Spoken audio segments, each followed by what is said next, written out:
এটা ডাঙৰ কথা ৰফিকুল সাহেবে কলে আৰু দেৱব্ৰত শইকীয়াই কলে যে লোৱাৰ আছামৰ পৰা মানুহ আপাৰ আছামত যাবই।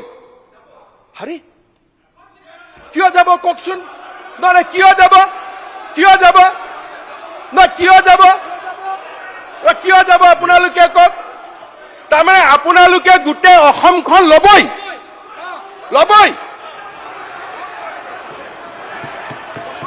তাৰমানে আপোনালোকে মিয়া মুছলমান মানুহখিনিয়ে গোটেই অসম ল'বই। আমিও ল'ব নিদিওঁ, হৈ গ'ল। আমিও ল'ব নিদিওঁ। আপোনালোকে আজি হাউচত কলে যে আমি ল'মেই, আৰু মই কৈছো আপোনালোকক আমি ল'ব নিদিওঁ। বাছ মই এতিয়া যি বিষয়ত সভাস্থগিত প্ৰস্তাৱ দিছে গোটেইখিনি চাইছো, আৰু সেইখিনি বিষয় অন্যান্য শিতানতো আলোচনা কৰিব পাৰে। তাৰ কাৰণে সভাস্থগিত কৰাৰ প্ৰয়োজন নাই। তাৰ কাৰণে মই সভাস্থগিত প্ৰস্তাৱ চাৰিখনৰ জাননী অগ্ৰাহ্য কৰা হ'ল।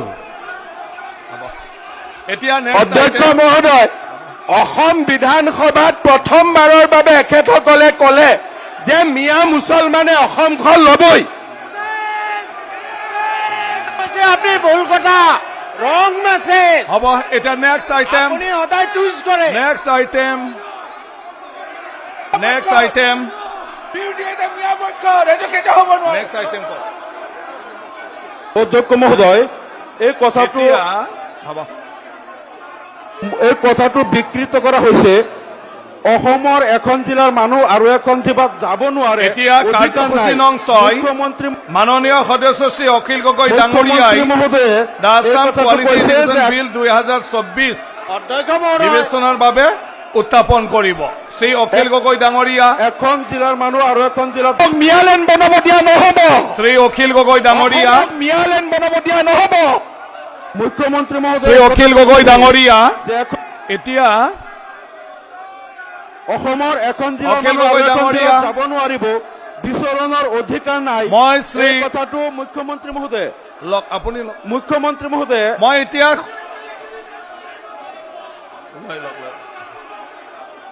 এখন জিলাৰ মানুহ আৰু এখন জিলাত যাব নোৱাৰিব। মনোনয়ন তালুকদাৰ মুখ্যমন্ত্ৰী মহোদয়ে যে কৈছে নামনিৰ মানুহ উজনিত যাব নোৱাৰে, অসমৰ মানুহ অসমত যাব নোৱাৰিব, অসমৰ এটা প্ৰান্তৰ মানুহ আনটো প্ৰান্তত যাব নোৱাৰিব। মুখ্যমন্ত্ৰী মহোদয়ে এইটো কেনেকুৱা দায়িত্বশীল মন্তব্য কৰিছে।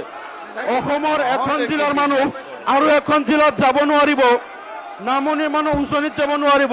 বৰাক উপত্যকা The House adjourned for 10 minutes.